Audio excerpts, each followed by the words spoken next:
અને અમારા પ્રોજેક્ટનું નામ છે જૈવિક ખેતી એટલે કે ઓર્ગેનિક ફાર્મિંગ.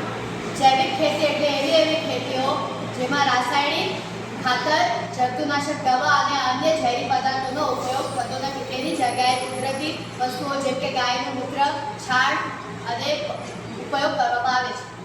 આપણને ખબર છે કે બધા ફળો, શાકભાજી તેના સિઝનમાં ખાવા જોઈએ. તે જેમ કે કેરી ઉનાળામાં, પાલક શિયાળામાં. પરંતુ આજે મુંબઈમાં તો મોટા ભાગના ફળો અને શાકભાજી દરેક સિઝનમાં મળે છે, જેનું કારણ છે કે રાસાયણિક ખાતરનો ઉપયોગ. તેનાથી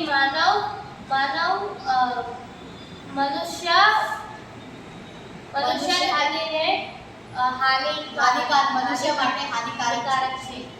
અહીં અમે તમને બે ભૂમિકા બતાડ્યા છે, જેમાં એકમાં રાસાયણિક ખાતરનો ઉપયોગ કરવામાં આવે છે અને એકમાં કુદરતી ખાતરનો ઉપયોગ કરવામાં આવે છે, અને તેના રિઝલ્ટ તમે જોઈ શકો છો.